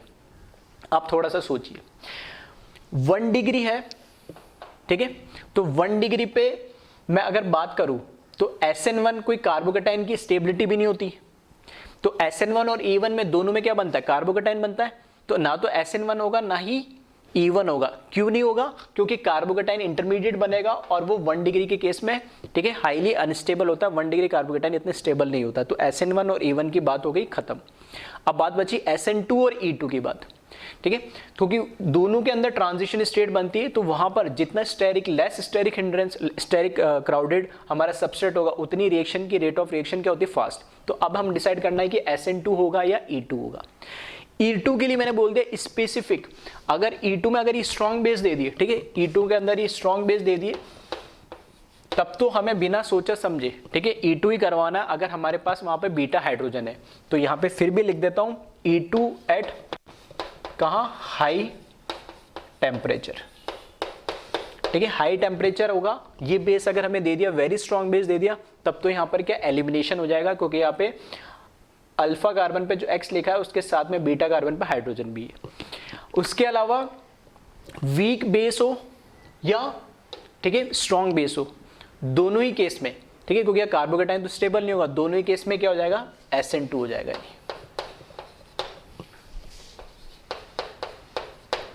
ठीक है, तो एक बार इसको ध्यान से देख ले, अभी तक जो मैंने बताया इसको ध्यान से समझ लेना है। ठीक है, अब आ जाना 2 डिग्री पे। अब 2 डिग्री पे पॉसिबिलिटी बढ़ जाती है। बढ़ कैसे जाती है कि 2 डिग्री कार्बोकेटाइन, 2 डिग्री पे कार्बोकेटाइन भी बन सकता है और 2 डिग्री में ट्रांजिशन स्टेट भी बन सकती है। 1 डिग्री में मोस्ट क्या कार्बोकेटाइन तो अनस्टेबल होता है, तो वो बनता नहीं। ये 1 डिग्री अलग है क्योंकि यहाँ पे रेजोनेंस स्टेबलाइज है, ये 1 डिग्री में नॉर्मल है, तो इसमें नहीं होगा। ठीक है, दोनों में डिफरेंस है। अब इसमें जब देखोगे, ठीक है, जब इसमें देखोगे तो देखना 2 डिग्री पे कार्बोकेटाइन अगर पॉसिबल है, ठीक है, तो रिएक्शन हो सकती है। और कार्बोकेटाइन अगर पॉसिबल है तो SN1 भी हो सकती है और E1 भी हो सकती है, क्योंकि दोनों के अंदर इंटरमीडिएट क्या बनता है, कार्बोकेटाइन। अब अगर मेरे पास वीक बेस या वीक न्यूक्लियोफाइल है, न्यूक्लियोफाइल किसके केस में, SN1 के केस में, और बेस किसके केस में, E1 के केस में। अगर मेरे पास अगर वीक बेस और वीक न्यूक्लियोफाइल है तो वो ये रिएक्शन को करवा देगा। बस डिफरेंस कहां से आएगा कि अगर मैं कह रहा हूं ये SN1 करवा देगा, कब करवा देगा, हाई टेम्परेचर पे, सॉरी लो टेम्प, SN1 का होगा लो टेम्परेचर पे और E1 का होगा हाई टेम्परेचर पे। तो डिफरेंस कहाँ से क्रिएट हो रहा है? टेम्परेचर से, क्योंकि 2 डिग्री है तो कार्बोकेटाइन पॉसिबल है, बन सकता है। तो ये तो होगा लो टेम्परेचर पे, और एंड E1 अगर होता है, ठीक है, तो वो कहाँ होगा? हाई टेम्परेचर पे। क्लियर? क्योंकि वीक के केस में क्या होता है, SN1 को फेवर करता है या E1 को फेवर करता है। अब टेम्परेचर डिसाइड करेगा कि लो टेम्परेचर हुआ तब तो SN1 करा देगा, और हाई टेम्परेचर हुआ तो E1 करा देगा। स्ट्रॉन्ग बेस आ गया तो स्ट्रॉन्ग बेस क्या करता है? SN2 को फेवर करेगा नहीं, ठीक है। स्ट्रॉन्ग बेस आ गया तो क्या करेगा? वो SN2 को फेवर करेगा, ठीक है। और वेरी स्ट्रॉन्ग आ गया, ठीक है, तो फिर से देखना इस केस में, तो फिर से मैं बोल रहा हूं कि जहां पर भी ये बेस आ गया तो फिर सोचने की जरूरत ही नहीं है, ठीक है। और फिर भी मैं लिख देता हूं हाई टेम्परेचर, ठीक है। हाई टेम्परेचर पे ये क्या कराएगा? E2 ही कराएगा। अब स्ट्रॉन्ग बेस के अंदर, ठीक है, स्ट्रॉन्ग बेस के अंदर ध्यान रखना SN2 और E2, अगर सिर्फ स्ट्रॉन्ग बेस है तब तो SN2 कराएगा, और वेरी स्ट्रॉन्ग आ गया तब तो क्या करा देगा? ये E2 करा देगा। E2 और SN2 में कंफ्यूज होने की जरूरत नहीं। E2 के लिए मैंने स्पेसिफिक क्या बोल दिया? ये बेसिस 4 बेस ही आपको अगर नजर आ रहे तभी E2 कराना है, नहीं ये थोड़ा वीक, इसके कंपैरिजन में थोड़े वीक बेस है, ठीक है, इसलिए मैंने यहाँ पे स्ट्रॉन्ग और वेरी स्ट्रॉन्ग लिखा है। तो इस केस में तो क्या होगा? स्ट्रॉन्ग बेस के केस में सिर्फ SN2 होगा। क्लियर? ठीक है। अब आ जाओ 3 डिग्री पे।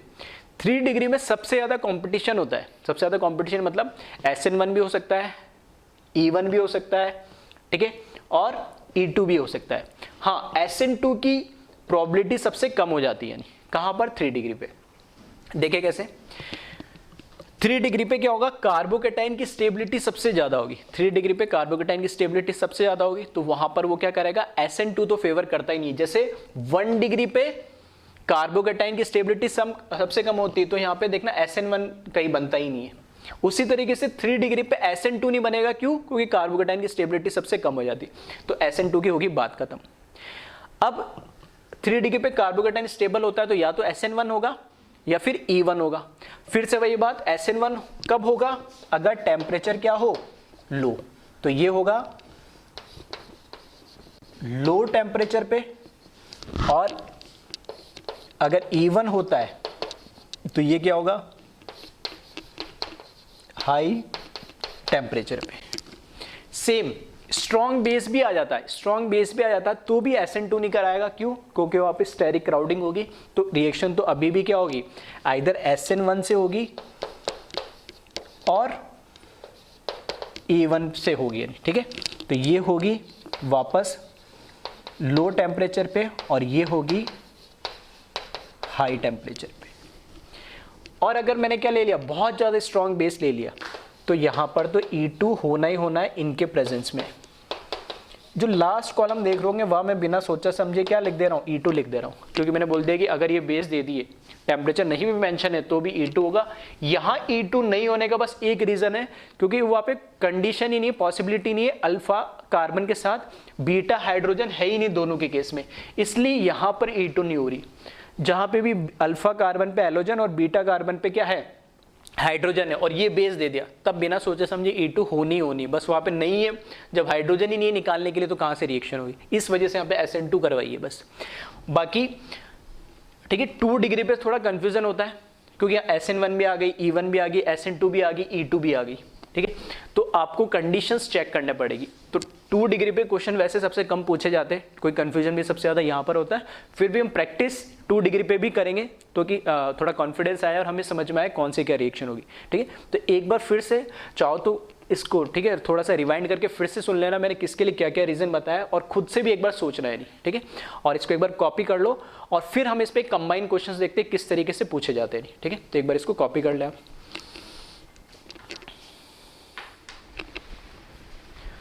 अब देखिए इस तरह के क्वेश्चंस भी आपको मिल जाएंगे, और साथ के साथ कंपैरिजन भी हो जाएगा, ठीक है, और प्रैक्टिस भी हो जाएगी, ठीक है, अगर आपने उस टेबल को ध्यान से समझ लिया थी। अब यहाँ पे हमें एक ही रिएक्टेंट दे रखा है, सबस्ट्रेट दे रखा है, और डिफरेंट, ठीक है, बेस या मैं बोल सकता हूँ न्यूक्लियोफाइल के प्रेजेंस में कंडीशंस दे दी, और हमें प्रोडक्ट बनानी है। पहले तो हम यहाँ देखिए, जो यहाँ पे एल्काइल हैलाइड है ये कैसा है? 3 डिग्री है, ठीक है। तो 3 डिग्री पे कार्बोकेटाइन ज़्यादा स्टेबल होगा, ठीक है।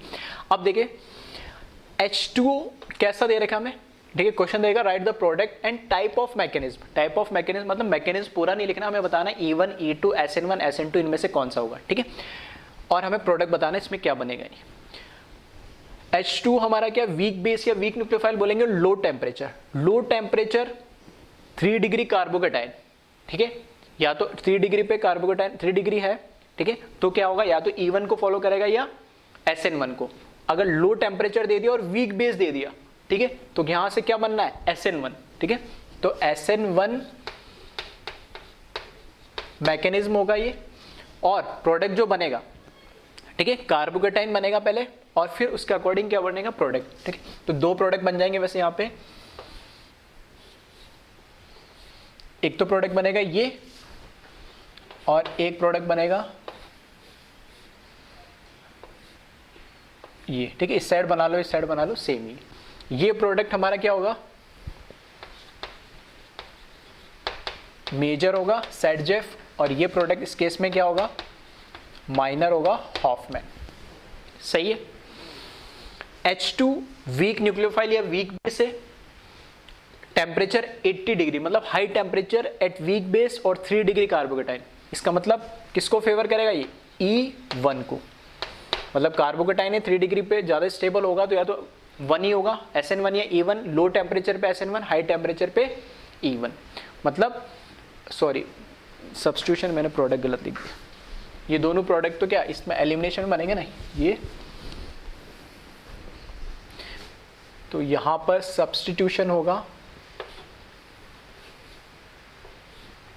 यहां पर क्या बन जाएगा, OH आ जाएगा, ठीक है। H2 प्लस लिखेगा, फिर उसमें D प्रोटोनेट हो गया, H प्लस निकल जाएगा और HCl बन जाएगा साथ में, ठीक है। तो ये सब्स्टिट्यूशन होना है नहीं, ठीक है। सॉरी मैंने एलिमिनेशन वाला प्रोडक्ट बना दिया था यहाँ पर, ठीक है। एलिमिनेशन कराएंगे तो वो प्रोडक्ट यहाँ बनेंगे। तो एक तो ये प्रोडक्ट बनेगा प्लस एक ये प्रोडक्ट बनेगा। तो इसमें ये हमारा क्या होगा, मेजर होगा और ये हमारा माइनर प्रोडक्ट होगा। नेक्स्ट दे रखा एल्कोहलिक KOH, ठीक है। तो एल्कोहलिक KOH कैसा है, वेरी स्ट्रॉन्ग बेस। मैंने बोला जब भी एल्कोहलिक KOH NaNH2 या 3 डिग्री कार्बन के साथ O- हो या LAD, ठीक है, लिथियम डाई आइसोप्रोपाइल अमाइड हो, तो उस केस में बिना सोचे समझे टेम्परेचर दे रखा हो नहीं दे रखा हो, क्या बनाना है, हमेशा E2 बनाना है। तो एल्कोहलिक KOH के केस में क्या बनेगा, E2 बनेगा। E2 होगा तो मतलब एलिमिनेशन होगा, एलिमिनेशन होगा तो वापस से प्रोडक्ट तो क्या बनेंगे, सेम ही बनेंगे। इसमें भी एक प्रोडक्ट ये बनेगा प्लस एक प्रोडक्ट इसमें भी ये बनेगा। और इस केस में भी क्योंकि E2 मैकेनिज्म से होगा, लेकिन जो प्रोडक्ट एल्कीन की स्टेबिलिटी होती है ट्रांजिशन स्टेट में, ठीक है, उसकी स्टेबिलिटी के अकॉर्डिंग डिसाइड करेंगे। तो A1 और E2 दोनों से मेजर प्रोडक्ट यही मिल रहा है। फिर आ जाओ O- Na+3 डिग्री कार्बन के साथ O-, वापस से ये कैसा है, वेरी स्ट्रॉन्ग बेस है, और वेरी स्ट्रॉन्ग बेस है तो इसका मैकेनिज्म भी कैसा होगा, E2 होगा। अब बस इसमें थोड़ा सा ये ध्यान रखना है, ठीक है, क्योंकि ये बहुत ज़्यादा बल्की बेस होता है, ठीक है। तो बल्की बेस है और 3 डिग्री है, ठीक है। तो बल्की बेस है और 3 डिग्री, और 3 डिग्री नहीं भी होता, ठीक है, 3 डिग्री नहीं भी होता तो ये खुद जो बल्की बेस है, ठीक है, बल्की बेस क्या करता है, हमेशा लेस स्टेरिक पार्ट पे जाएगा नहीं। तो मतलब इसमें भी जैसे अगर 2 प्रोडक्ट अगर मैं बना दूं, ठीक है, क्योंकि एलिमिनेशन से बनने तो 2 ही प्रोडक्ट हैं, 2 ही पॉसिबिलिटी है। तो एक तो ये प्रोडक्ट मिलेगा प्लस इसमें भी सेम एक, ठीक है, या फिर इसमें बोलूँ वैसे तो बनेगा ही नहीं, मेजर माइनर की बात ही खत्म हो जाती है, इसमें प्रोडक्ट वो एक ही बनाता है नहीं, ठीक है। फिर भी एक बार मैं बता देता हूँ, एक ये प्रोडक्ट बनेगा, ठीक है। तो बल्कि बेस होने की वजह से यहाँ, क्योंकि ये जो अल्फा है और ये बीटा है, इससे मेजर प्रोडक्ट बनेगा, लेकिन इस वाले बीटा से माइनर प्रोडक्ट बनेगा A1 और A2 में normally.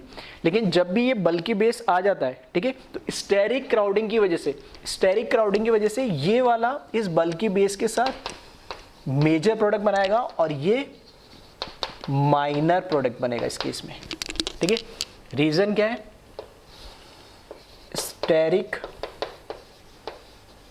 Crowding due to bulky base. ठीक है, तो ये थोड़ा सा ध्यान रखना, ये एक इम्पॉर्टेंट ठीक है रिएक्शन है। इस केस में हमेशा हॉफमैन जो होता है वो मेजर प्रोडक्ट बनता है नहीं, ठीक है, जब क्या आ जाता है बल्कि बेस आ जाता है नहीं।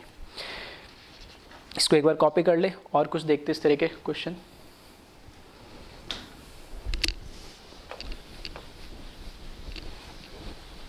नेक्स्ट जो रिएक्शन है, ठीक है, अब की बार जो सबस्ट्रेट है वो मैं ले रहा हूं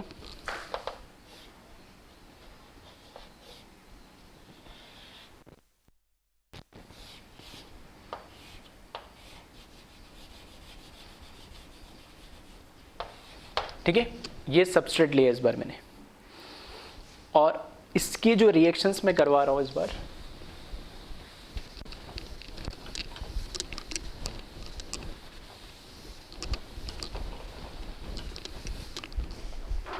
ठीक है,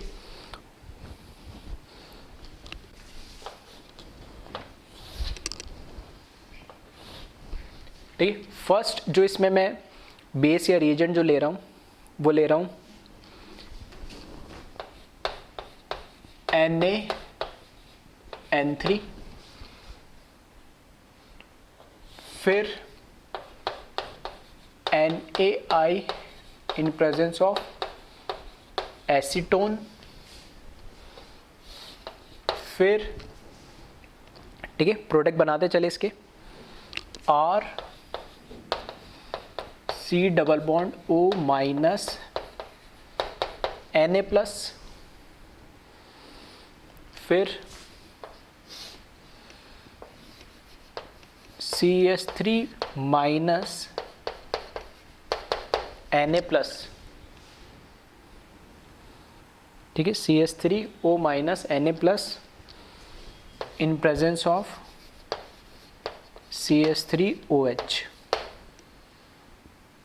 और ठीक है यहाँ पे डेल्टा लो है, और लास्ट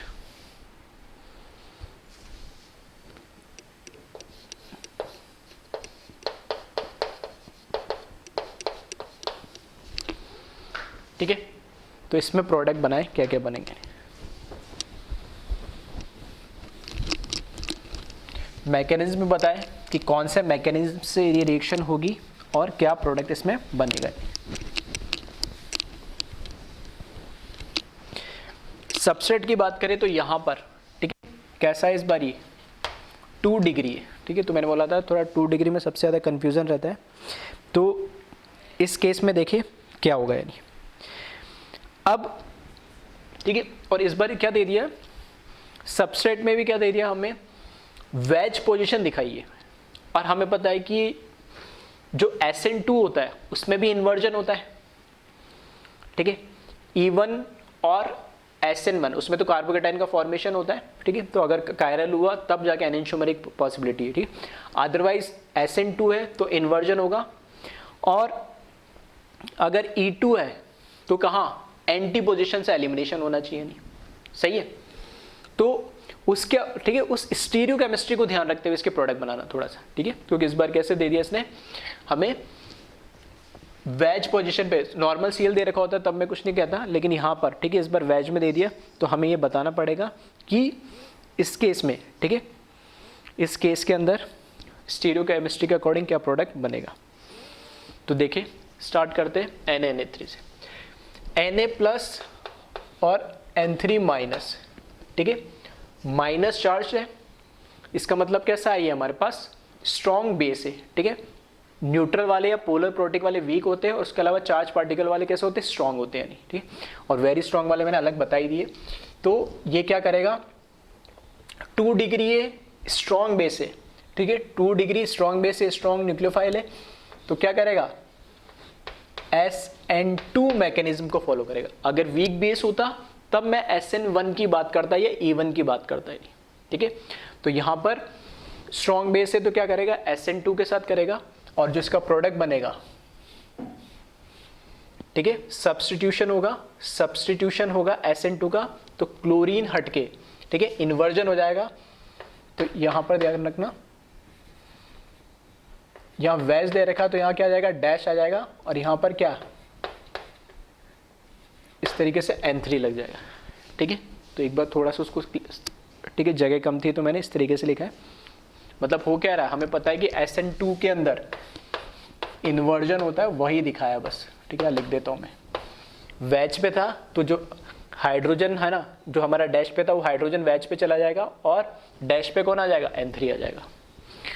फिर NaI एसीटोन की प्रेजेंस में, ठीक है, NaI एसीटोन की प्रेजेंस में दो तरह की रिएक्शन होती है। एक तो होती है डी हैलोजनेशन, तो यहाँ पे तो एक ही हैलोजन है, तो डी हैलोजनेशन तो पॉसिबल नहीं है। तो NaI और एसीटोन की प्रेजेंस में दूसरी कौन सी रिएक्शन होती है, फिल्किंस्टन रिएक्शन, जिसमें आयोडीन क्लोरीन को क्या कर देता है, रिप्लेस कर देता है, और एल्काइल आयोडाइड बनता है। और ये मैकेनिज्म भी क्या होता है, SN2 को ही फॉलो करता है। सही है, तो यहां पे जो प्रोडक्ट बनेगा हमारा, वापस से SN2 है तो डैश पे आ जाएगा, और कौन आ जाएगा, आयोडीन आ जाएगा। और ये कौन सी रिएक्शन है, फिल्किंस्टीन रिएक्शन है। फिर आ जाओ वापस से चार्ज पार्टिकल या चार्ज हमारे पास, ठीक है, जो हमारा बेस या न्यूक्लियोफाइल उस पर चार्ज है, मतलब कैसा होगा, वो स्ट्रांग हो जाएगा, और स्ट्रांग हो जाएगा तो फिर से क्या करेगा, ये 2 डिग्री है तो किसको, SN2 मैकेनिज्म को ही फेवर करेगा ये। तो यहां पर फिर से जो प्रोडक्ट बनेगा, ठीक है, इससे O लग जाएगा, O से C है, डबल बॉन्ड O और R, ठीक है, इसका भी इन्वर्जन हो जाएगा। फिर आ जाओ CH3O minus Na plus base, और उसका ये कॉन्जुगेट एसिड और हाई टेम्परेचर, ठीक है, E2 में भी लिखवाया था। ठीक है, अभी शायद मैंने टेबल में इसको नहीं लिखाया था, लेकिन इसको भी लिख लेना चाहो तो। और E2 का जब मैंने मैकेनिज्म के साथ कैरेक्टरिस्टिक बताई थी, उसमें ये स्पेसिफिक ये बेस भी लिखाया था, जिसमें मैंने बोला था कि अगर कोई बेस हो और उसका कॉन्जुगेट एसिड हो हाई टेम्परेचर पे, तो भी क्या फेवर करेगा, ये E2 को फेवर करेगा। ठीक है, तो यहाँ पर E2 मैकेनिज्म होगा, और E2 मैकेनिज्म होगा तो एलिमिनेशन होगा, एलिमिनेशन होगा तो दो पॉसिबल है, एक यहाँ से और एक यहाँ से। ठीक है, ये अल्फा हो जाएगा, ये भी बीटा है और ये भी बीटा है, तो दो प्रोडक्ट इसमें हमें मिलेंगे, एक ये मिलेगा प्लस एक ये मिलेगा। ठीक है, तो कौन सा प्रोडक्ट मेजर बनेगा, जो मोर स्टेबल एल्कीन देगा, तो ये तो हो जाएगा मेजर, और ये केस में ये हो जाएगा माइनर। वापस से, ठीक है, वेरी स्ट्रॉन्ग बेस आ गया, वेरी स्ट्रॉन्ग बेस आ गया हाई टेम्परेचर पे, ये किसको, E2 को ही फेवर करेगा, और E2 से प्रोडक्ट जो बनेगा, वापस दो प्रोडक्ट बनेंगे, ये एक ये बना दिया मैंने, और एक ये बना दिया। अब वापस वही बात आ गई है कि जैसे ही बल्कि बेस आएगा, ठीक है, ये बल्कि बेस आ गया, वेरी स्ट्रॉन्ग है, बल्कि बेस से हॉफमैन देता है जनरली। ठीक है, या मैं ऐसे बोल सकता हूँ कि यहाँ से, इधर से हाइड्रोजन को एब्स्ट्रैक्ट नहीं करेगा, कहाँ से, यहाँ से करेगा। ठीक है, तो इस केस में ये माइनर प्रोडक्ट हो जाएगा, ठीक है, और ये मेजर प्रोडक्ट हो जाएगा। ठीक है, तो एक बार इसको कॉपी कर ले आप। ठीक है, नेक्स्ट क्वेश्चन देखिए, इसमें थर्ड,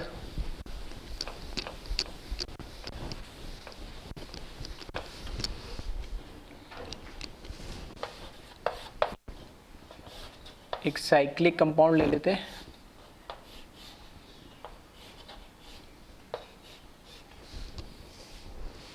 इस साइड लगा लिया मैंने एक H और यहाँ CH3। ठीक है, इधर लगा दिया मैंने H और इधर लगा दिया OTS। ये हमारा इस बार सबस्ट्रेट है,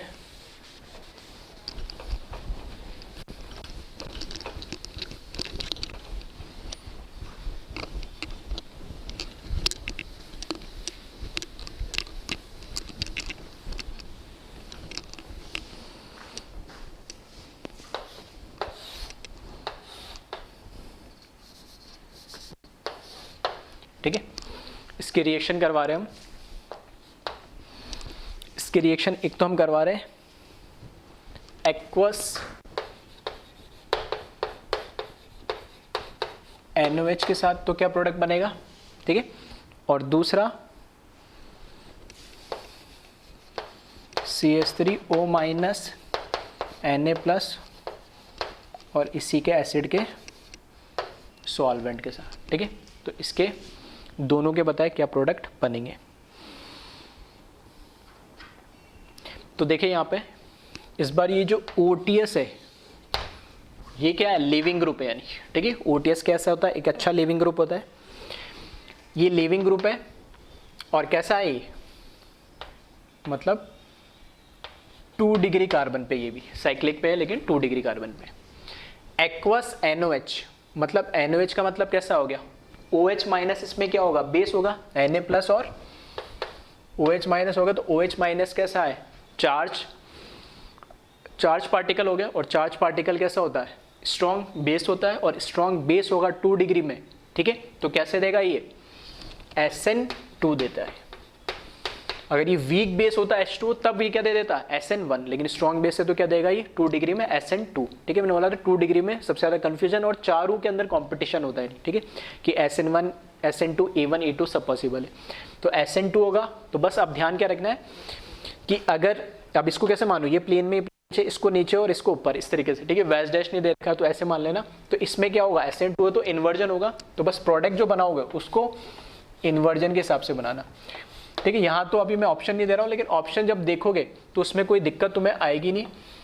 तो OTS की जगह तो आ जाएगा H और यहाँ पर आ जाएगा OH, ठीक है। ये इसका इन्वर्जन हो गया।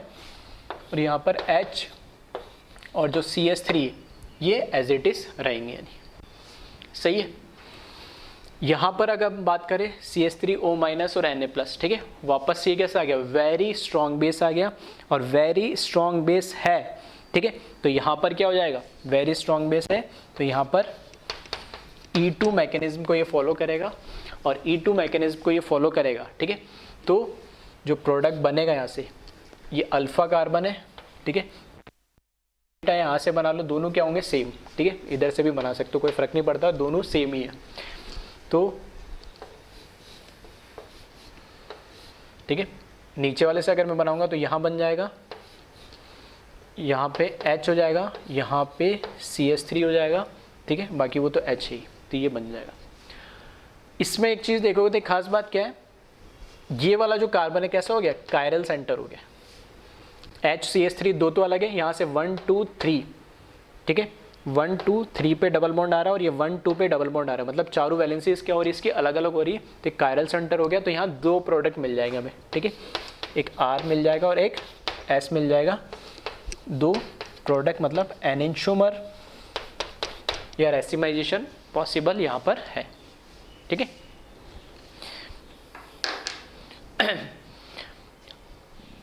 ठीक है, तो ये कायरल सेंटर आ गया। तो R और S दोनों पॉसिबिलिटी इसमें है, ठीक है। पॉसिबिलिटी से मतलब क्या है कि यहाँ पर देखो H और CH3 मुझे डिफाइन नहीं करेगा। अगर H और CH3 मुझे वैज डैश में डिफाइन करते तब तो मैं बोल देता कि एग्जैक्टली यही बनेगा या वो बनेगा, ठीक है। नहीं दे रखा इसलिए मैंने बोल दिया 2 प्रोडक्ट इसमें बन जाएंगे।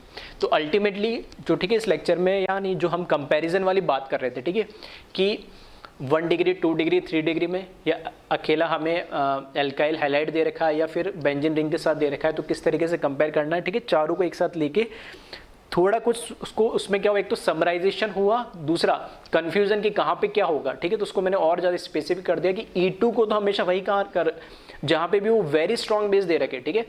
और वो मैंने कहा यहाँ टेबल में लिखा है, एक CH3O माइनस Na+, ये वाला रह गया था, ठीक है। चाहो तो इसको भी लिख लेना, और वहाँ पे कैरेक्टरिस्टिक में तो लिखा है। तो ये बेस जहाँ दिख जाए तो बिना सोचे समझे E2 करवा देना। उसके अलावा बाकी सारी जगह जैसे मैंने लॉजिक बताया उनको यूज़ करके, ठीक है, रिएक्शन आप करवा सकते हो। तो एक बार इसको कॉपी कर ले और ध्यान से समझ ले इस लेक्चर को। और